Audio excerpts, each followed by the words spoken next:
Boa noite, pessoal. Esse é o Live Pneumopato, ah, a interface entre a patologia pulmonar e a clínica. E hoje a gente vai discutir um pouquinho aí sobre um aspecto muito interessante, novo, que é a patologia digital. Para tanto, hoje a gente vai ter um convidado especial, o Dr. Marcelo Balancin. Ele é um patologista que estuda essa área, já tem alguns trabalhos e vai compartilhar a experiência dele conosco. Enquanto ele está entrando aí, vou falar um pouquinho sobre a patologia digital. A patologia digital nada mais é do que uma forma de analisar e processar as imagens patológicas para que a gente tenha então uma melhor acurácia diagnóstica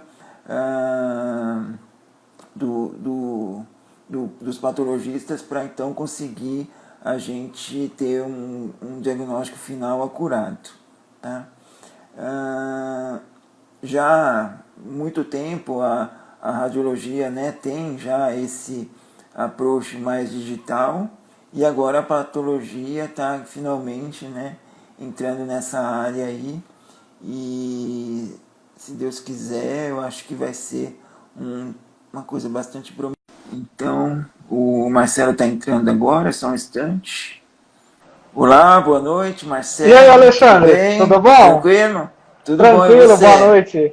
Obrigado Boa aí noite. pelo convite. Eu que agradeço aí pela sua presença. Acho que vai ser uma conversa bem legal, bem instrutiva aí para os nossos telespectadores. Com certeza.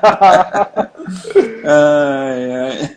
Então, Marcelo, eu queria primeiramente que você se apresentasse, por favor, aí, para o pessoal te conhecer, né? Acho que a maioria já te conhece, mas... Claro, mas quem não me conhece, boa noite a todos. Quem não me conhece, eu sou Marcelo Balancin, eu sou patologista.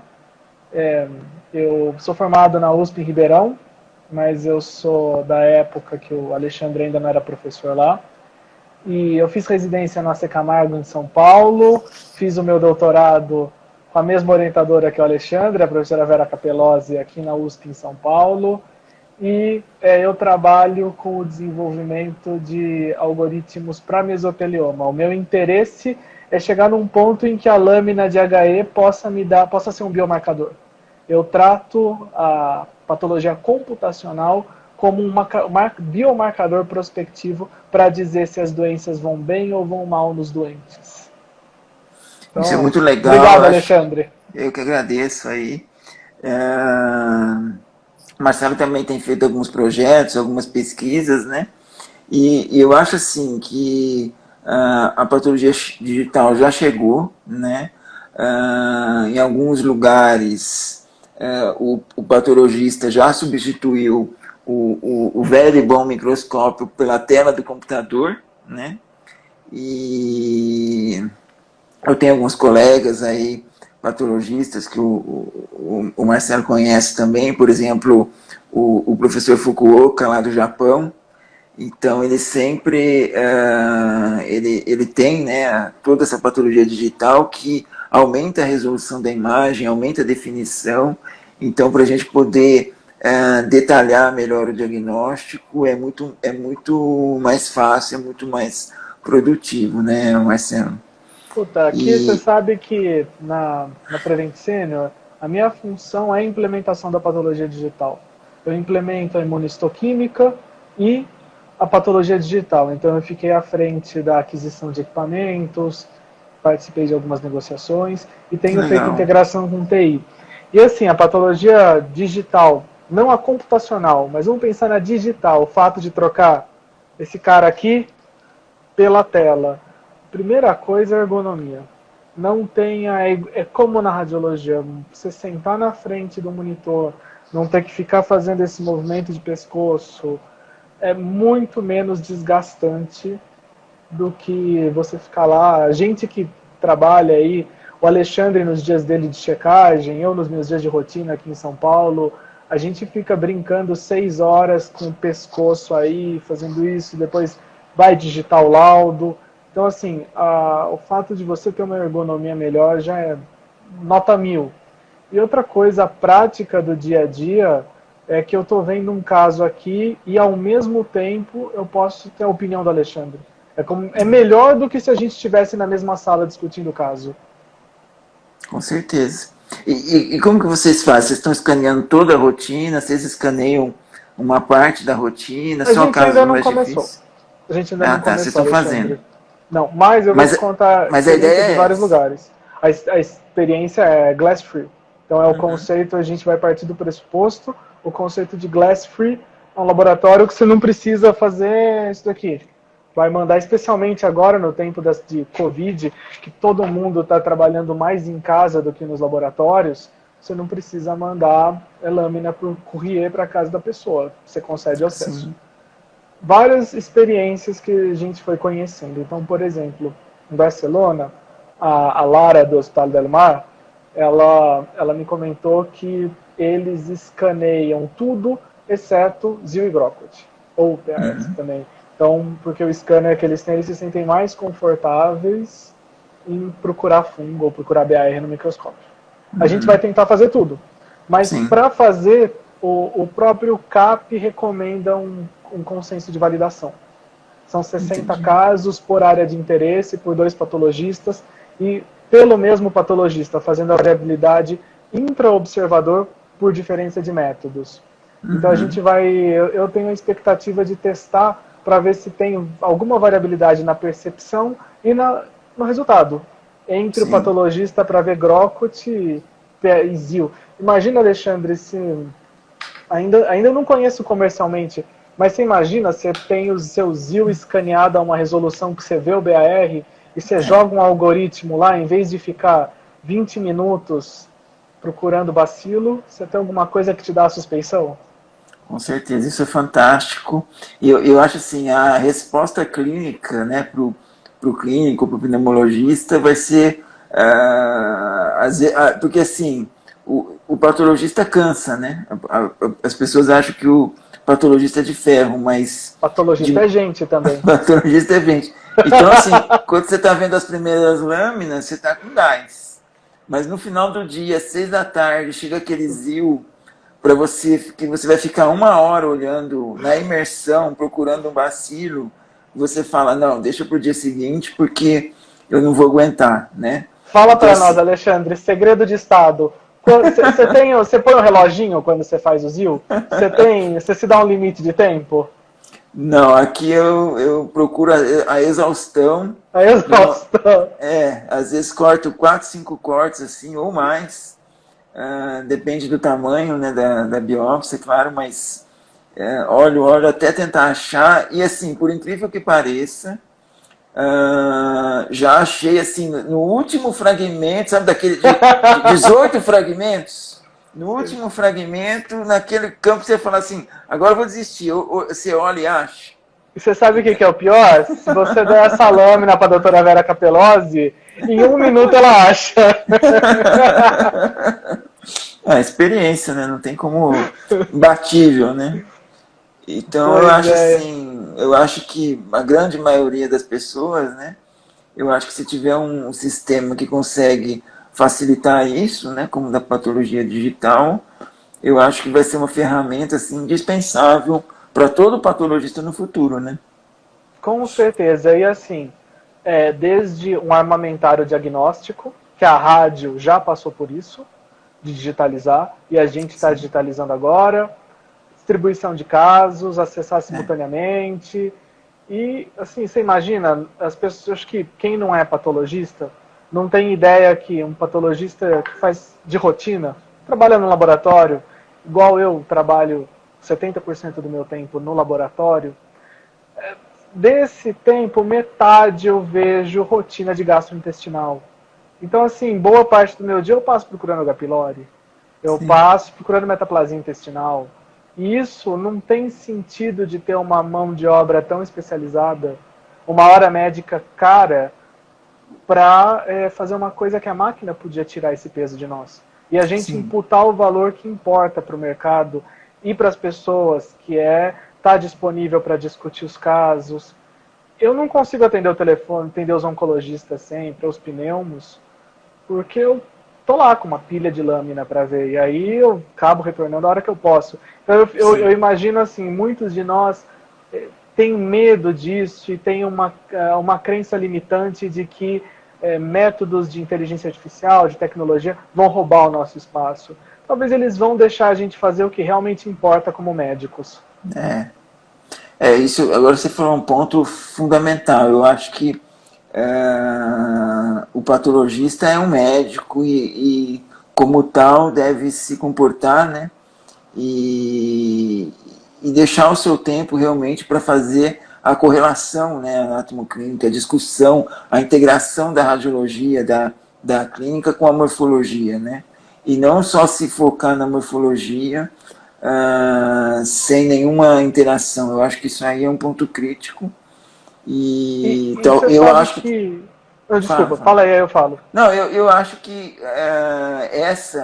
esse balanço vai demorar ainda muito tempo para a inteligência artificial conseguir pegar, porque são dados muito complexos, depende de muita coisa, é muita variável, né? Então essa integração do dado clínico com o dado radiológico e a morfologia, né?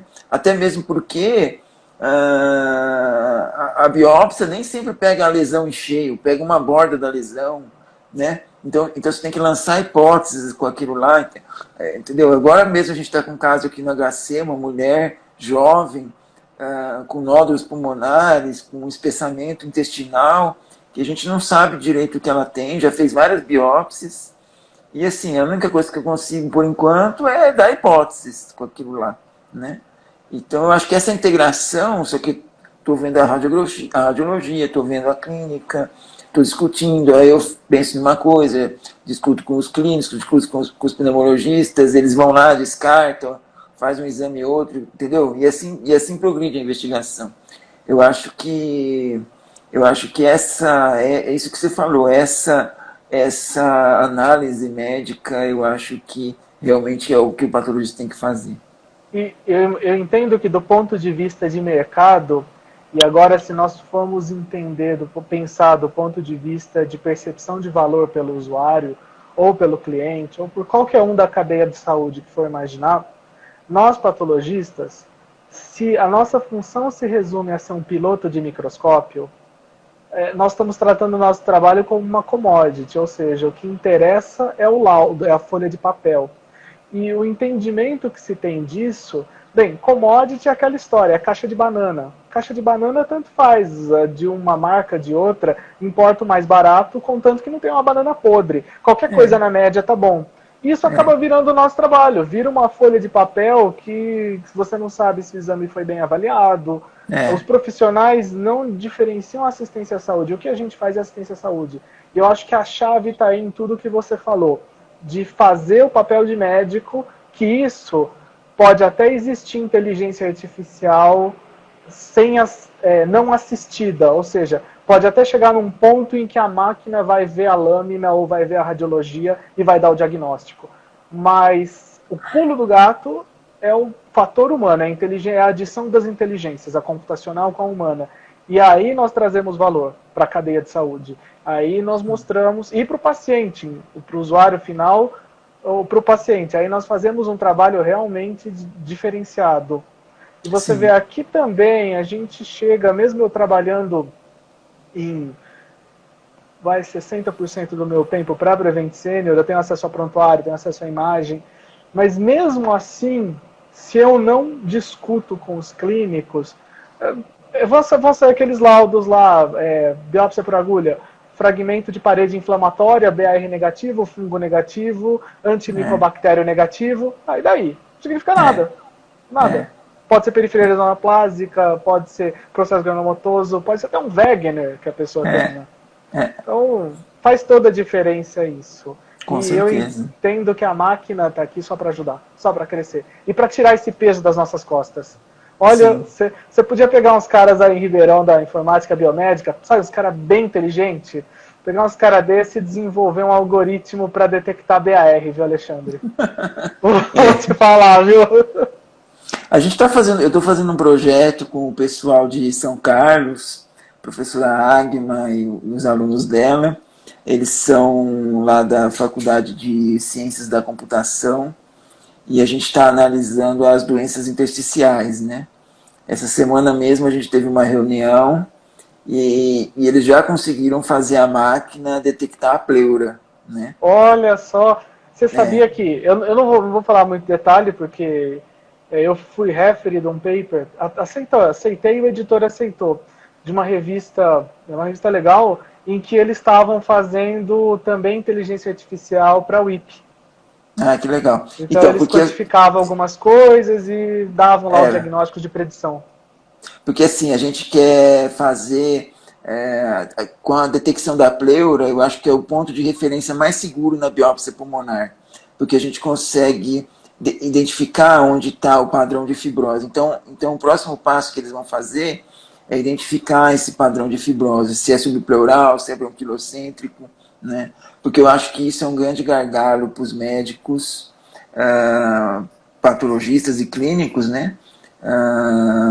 Então, eu acho que se tiver um software que auxilie nesse pré-processamento da imagem digital, eu acho que isso vai fazer com que a acurácia diagnóstica aumente, ou pelo menos você encaminhe um laudo melhor, né? Porque eu acabo recebendo muita revisão de caso aqui externa, né, de doença intersticial, e assim, tudo é pneumonia intersticial usual, tudo, entendeu? Às vezes é cheio de pneumonia organizante e é pio.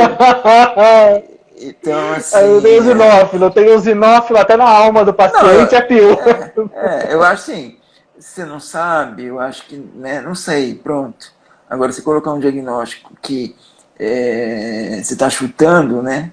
Então, eu prefiro um diagnóstico descritivo que não diz nada e a pessoa pega aquela biópsia e mostra para outra pessoa, do que você escrever uma coisa dessa e um médico pneumologista acreditar, né? Ficar tratando com antifibrótico sendo que é uma pH, né? Exato. Aí... Então, assim, isso é crítico, entendeu? Então, eu acho que a patologia digital veio para ajudar isso, tanto no que você falou. O patologista local, lá de onde foi feita a biópsia, pode mandar a imagem para o especialista, isso é uma coisa, né? Tendo a imagem digitalizada. E eu acho que os scanners vão cada vez mais ficar baratos e mais simples, né? E, então isso vai ganhar acessibilidade, quanto você ter precisão na qualidade da imagem, né? E aí ter softwares que podem te auxiliar a poder fazer um diagnóstico mais acurado, né? Você sabe que agora me fugiu o nome dele, eu já vou lembrar. Não é o Lyron Pentovitz, é um outro cara que ele. Cara, gente boníssima. Ele tava com o Lyron em Pittsburgh e agora ele tá no Ohio State University. Ele fala muito disso ser um modelo de negócios, inclusive para as universidades, uma fonte de captação de renda. Porque, veja bem, se o modelo de scanner fosse uma coisa mais difusa, e em Pittsburgh eles fizeram isso, as pessoas poderiam escanear e você poderia, como FAEPA, até trazer dinheiro para o hospital cobrando essas consultorias. Então eles Sim, têm um portal em Pittsburgh que a pessoa ela faz o upload da lâmina ou até das fotos, é cobrado como uma revisão de caso e no mundo inteiro tem acesso a esses laudos. sim, Eles também fizeram isso no Johns Hopkins. Então, assim, você imagina, você está num panorama em que vários laboratórios já têm, e você tem um mega especialista lá na USP em Ribeirão, Alexandre, que vai estudar esse caso bem, vai ver bem, é um ganha-ganha para todo mundo. Para o sim, cara que está no mercado, para o paciente que vai ter o laudo visto pela melhor pessoa que tem, e pela universidade, que é um potencial para uma fonte de renda. sim, com Então, certeza. e você falou em scanner cada vez mais barateado. Você já ouviu falar, não é propaganda, mas tem uns, né, não ganha nada por isso, mas tem uns scanners que se acopla no microscópio. E aí você pode, quem está fazendo rotina, ele soma os campos de imagem. Você já viu isso em funcionamento? Já aqui o HC está com um projeto, né, de patologia digital para poder incorporar a nossa rotina, né, nisso, e a gente está vendo alguns scanners, algumas discussões, e assim, pelo que eu percebi, se me corrija se eu estiver errado, o scanner verdadeiro mesmo, é o antigo Aperio, que agora é da Leica, né? Isso. Que ele tem uma tecnologia realmente de escanear.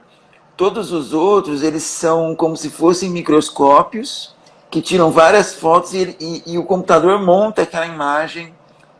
Isso, eles fazem o tiling. Então, assim, meios. a gente viu vários aqui, inclusive Olympus, inclusive eles falaram, você pode desmontar a caixa dentro de um microscópio, é mais fácil consertar. O Olympus, o professor Eurico tem um lá no prédio de ciências básicas, com fluorescência e tudo.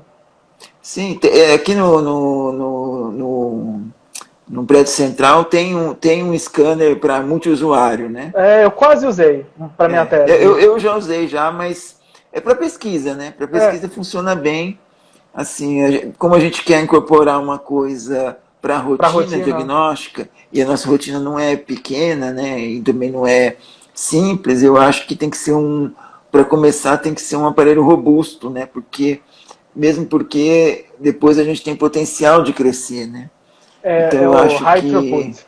É um aparelho de high throughput, porque assim, não vai resolver seu problema se tem um aparelho que escaneia 6 lâminas por vez. Você precisa ir para aqueles que vão de 100, 400, 250. O que a gente usa são 1000. A leva é de 1000 lâminas. Claro que não são simultâneas, mas o carrossel roda em 1000, 1 minuto por lâmina. Porque, assim, se você tem aí no HCM, um laboratório de referência do hospital, que sejam 500 blocos, 500 lâminas por dia, 1000 lâminas por dia, e aí você não pode demorar mais escaneando do que fazendo a lâmina. Então não faz sentido. Aí você vai aumentar o TAT do exame.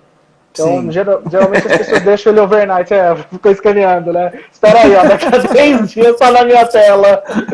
Vou por ali, vou escanear. Pô, aí não dá. Então, você falou, você estava comentando disso, aí de scanners baratos, e eu tenho um sistema aqui, quer ver? Vou virar a câmera. Deixa eu ver se ela funciona. Tá. Ó, o esquema que eu uso é isso. Então, ele está aqui. Eu trabalho com duas câmeras no meu microscópio. Então, aquela lá é a das Zeiss e esse daqui é uma dele. Aí, esse sistema funciona assim, ó. Eu ponho a lâmina aqui, posiciono e está lá na tela. Certo. E aí, eu vou lá, vou mandar escanear. Aí eu faço assim, ó. E aí, conforme eu vou pegar aqui minha mão, deixa eu ver se aparece. Opa! Conforme eu vou andando, ele vai somando quadro a quadro. Então, entendi. Assim, é aquela história, para fazer rotina, claro, isso é impossível, porque quando a gente comprou esse scanner, a nossa ideia era, assim, para consultorias. E aí você escaneia e depois você salva o arquivo e abre num visualizador ou põe num browser. A nossa ideia era para consultoria tudo, mas a gente chegou à conclusão que nós íamos ter que contratar um funcionário para ficar fazendo isso e a gente ia ter que treinar e fazer controle de qualidade. Então, e somando o tempo que gasta para a lâmina, ia ser mais ou menos assim, um dia a gente ia ter que pagar alguém para ficar escaneando 60 lâminas. Ser scanner não adianta, tem que ser automatizado e alto fluxo. Mas isso daqui, quando tem alguma coisa, quero pegar a opinião de alguém, ou até assim... fazer um projeto, né? Para os papers, para documentação, vamos fazer uma foto panorâmica. Aí a gente acaba usando isso. Mas não é prático, tem que ir para esse caminho de alto fluxo mesmo. Com certeza. E você falou uma coisa interessante no começo, né? Que quando você escaneia, você pode ter detalhes no próprio HE, que hoje em dia a gente nem leva em conta, né? Que pode ser prognóstico, né? Que é um dos seus trabalhos, né? Isso que você está falando é uma coisa fantástica. Em 2017, o grupo de Stanford publicou na Nature, eles fizeram o grau nuclear. Então eles pegaram o grau nuclear e foram no Cell Profiler e extraíram 1000 características de imagem. 1000. São coisas que o nosso olho, o nosso cérebro não tem capacidade de discernir. E a partir disso, eles conseguiram subestratificar adenocarcinoma de pulmão. Então sabe aquela história? Estadiamento 1, lepídico, 100% de cura quase, e micropapilar é um pouco pior o prognóstico. Então você consegue, além disso, e além nessa prognosticação.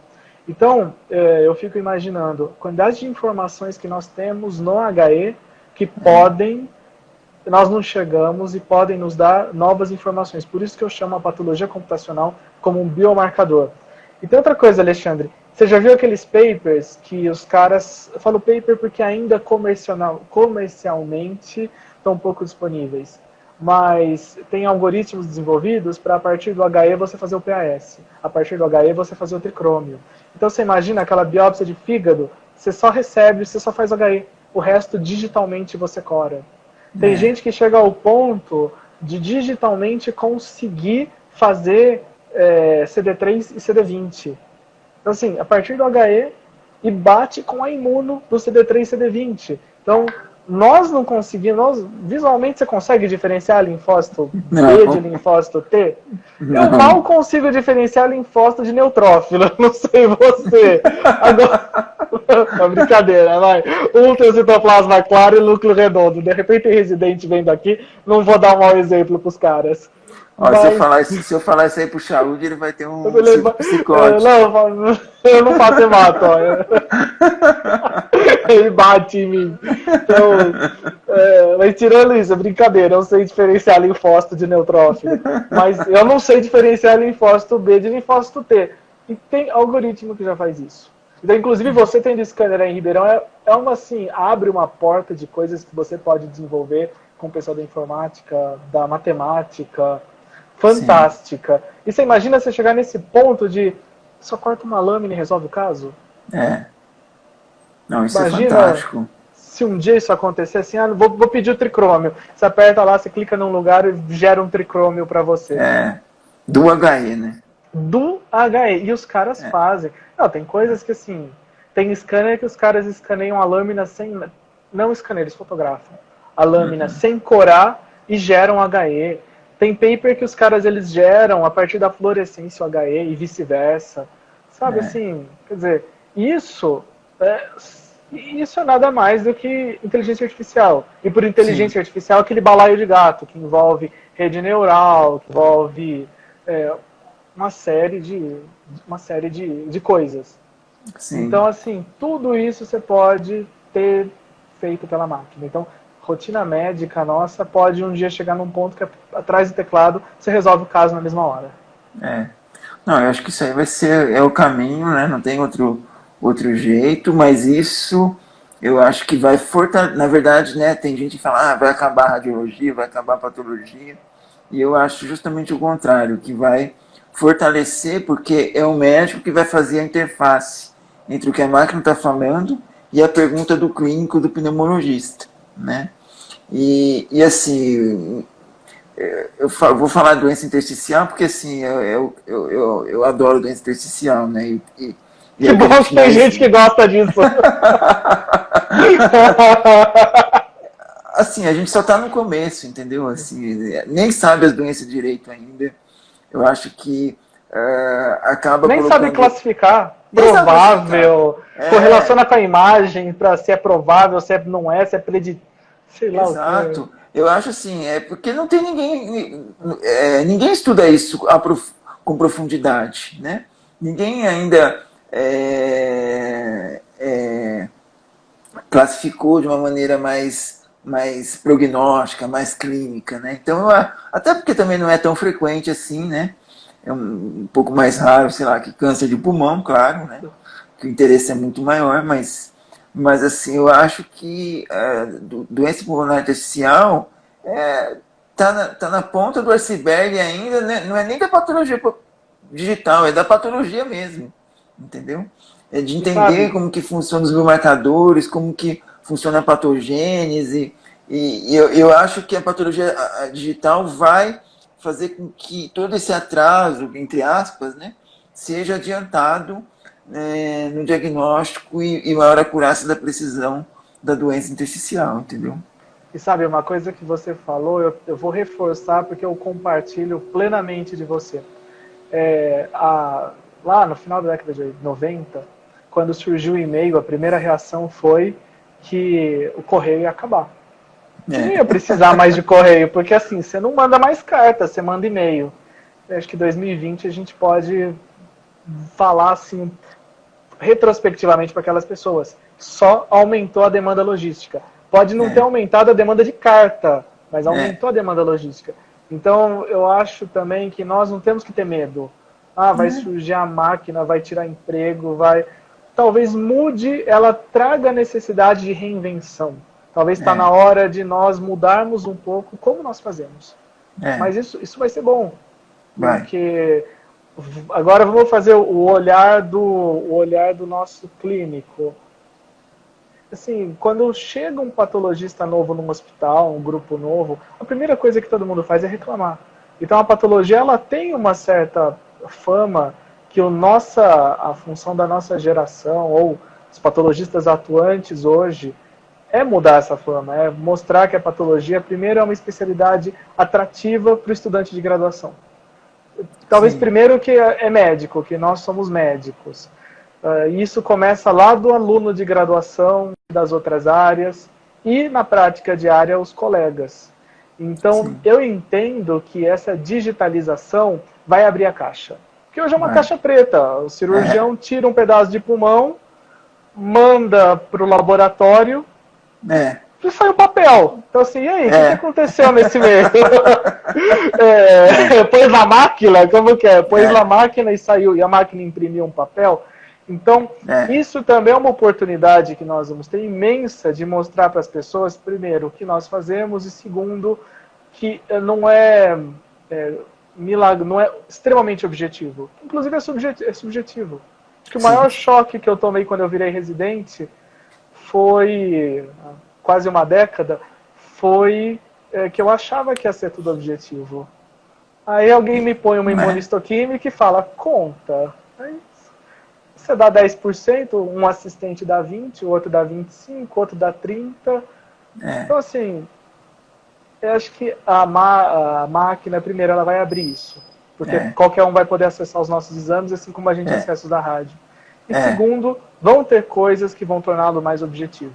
Inclusive, para nós podermos focar nessas outras aí. Então... Não, e outra, eu vejo aqui o Marcel, que é o nosso radiologista, né? As tomas são abertas.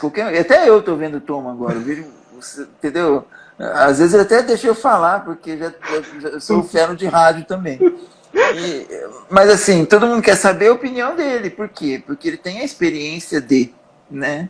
Então eu acho que a experiência conta muito, né? E isso que você falou, eu acho que da subjetividade, eu acho que vai muito do feeling que você aprende vendo os casos, fazendo a sua residência, né?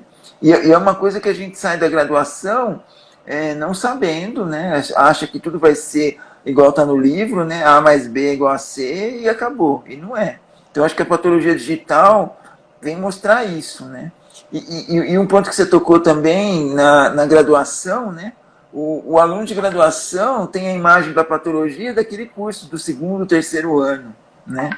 E lá o nosso objetivo não é ensinar patologia diagnóstica, o nosso objetivo é ensinar fisiopatologia, como que as doenças acontecem, exemplificando com a morfologia e com as lâminas, né? Só que assim, muita dessa morfologia é mostrada em peças anatômicas em péssimo estado, quando tem, ou até de plástico, em alguns lugares, né? E as lâminas são mostradas assim, descoradas, o aluno vai ver no microscópio velho, isso na minha época, né? Hoje nem no microscópio mais eles veem. Então, assim, eu acho que isso vai mostrar para o aluno o que realmente é a especialidade como especialidade médica, e não como disciplina do terceiro ano, que o objetivo é outro, né?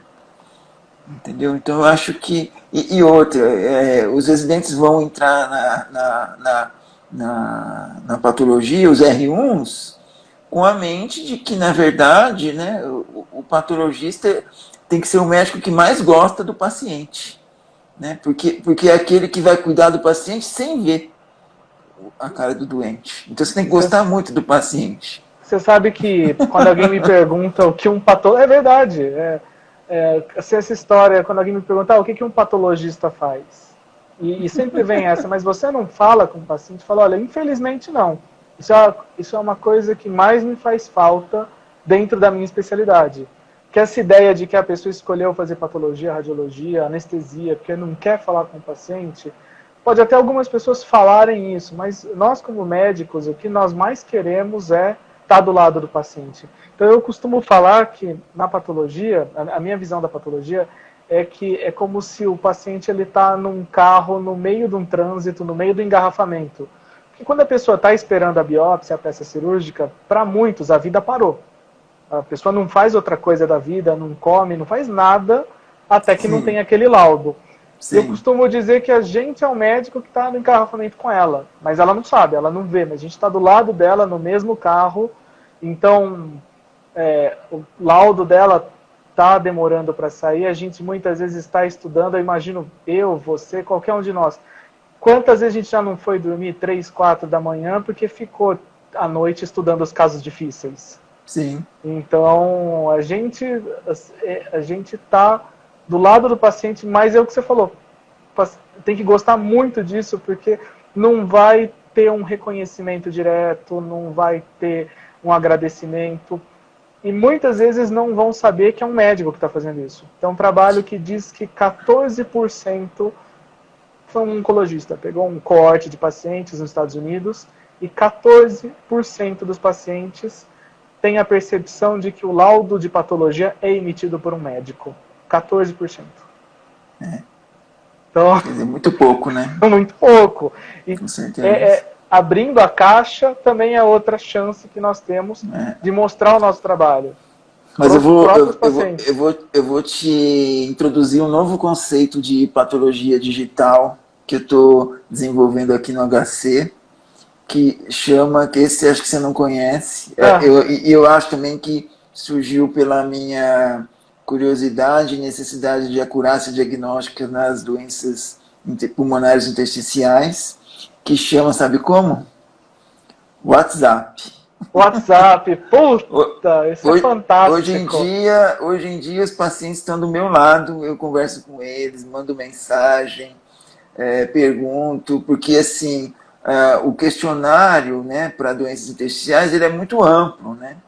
Então, assim, você tem que ter uma anamnese muito profunda, que aqui o pessoal faz muito bem, né? Mas os pacientes de fora e que vêm consulta, às vezes acaba não tendo esse approach do pneumologista tão acurado que a gente precisa para poder ver a biópsia, né?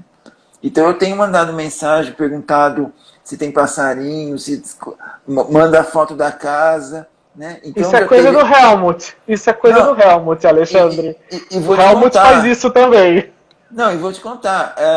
Já teve vários casos, mas eu lembro de um especialmente que o médico pôs assim no pedido de revisão, né? Porque sempre vem como revisão. Paciente, papapá, sem história de contatos. Aí eu falei, putz, aí eu olho a lâmina, parece uma pH, assim, daquela fibrótica, com bronquilocêntrica, com trave, alguns agregados, tal. Aí manda uma mensagem pro paciente, tal, você pode mandar a foto da casa, tal. Tudo mofado, tinha mais mofo na casa do que, assim, não sei como é que tinha tanto fungo lá, entendeu? Então, assim, é isso aí, o patologista tem que integrar, né? Eu acho que a palavra é essa, integração, interação. Você sabe que o Rosai fala isso, quer dizer, falava, mas ele tem um editorial que ele fala que a patologia é uma especialidade de informação. E o patologista é um integrador de informação. Então, se essa coisa mecânica de piloto de microscópio é o topo do iceberg do que a nossa especialidade faz. Ela é, sobretudo, integradora. E você sabe que isso está me contando, lembra, o Helmut contou que ele faz isso. O Helmut, ele marca consulta com os pacientes. Ele falou uma vez para mim, ele falou que ele chama os pacientes na sala dele, lá em Graz, e ele faz isso. Coitado cara dele. Você tá, eu vou te chamar de Helmut, você tá virando Helmut de Ribeirão. Coitado dos pacientes, hein? Com aquela cara brava dele, vai assustar Ah, mas as pobre. camisas floridas dele, tira, deixa a coisa mais leve. É, isso é verdade. Eu vou pedir pra ele, eu vou pedir, olha, arranje umas camisas floridas, fala onde você compra que eu vou mandar uma pro Alexandre.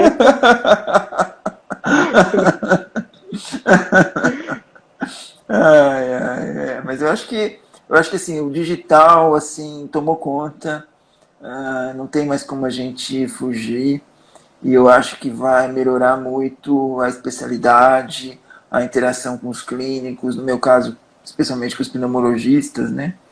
Então eu acho que isso é muito bom, né? Eu acho que é muito legal. Então acho que é isso. Pô, muito bom conversar com você. A gente quase nunca consegue, É, ainda, rotina louca. ainda com esse Covid, você tá me devendo uns sorvetes aí em É, Ribeirão. isso que eu ia falar. A Mas gente nem tomou sorvete nem mais. tomou, pô, defendi a tese, nem tomou, mas É, logo, logo vai. Se Deus quiser, logo a gente se Deus volta, quiser. pode fazer alguma coisa. Então, muito obrigado mesmo, Alexandre, foi muito legal. Eu que agradeço aí pela sua disposição, seu humor, sua vontade aí. E o que precisar aqui de Ribeirão, a gente está sempre de portas abertas. E Tá, parabéns aí pelo igualmente. trabalho. Vamos em frente. Se Deus quiser, vai dar Bora, certo. vamos em frente. Parabéns você também por toda essa transformação, não só digital, mas sobretudo de pessoas. O digital nunca é o digital são as pessoas. O mais importante de tudo é o que está aqui, é como as pessoas pensam. O resto, o WhatsApp já existia há muito tempo, Skype há muito tempo, e agora a gente usa isso como uma ferramenta do dia a dia. E a mesma coisa vai ser com a patologia digital. É aqui que está, e você é um desses agentes de transformação que está revolucionando aí a escola da onde eu vim. Parabéns mesmo. Eu tenho muito orgulho de continuar a ter o contato com você e de ter uma pessoa como você aí em Ribeirão. Obrigado, eu agradeço muito aí por tudo. Um Valeu, abração para Alexandre. você. Abração. Falou. Falou, até Até mais. mais, Tchau, pessoal. tchau. Obrigado por também terem assistido aí e participado. Obrigado, pessoal. Até mais, se Deus quiser. Abração. Um abração. Tchau, tchau.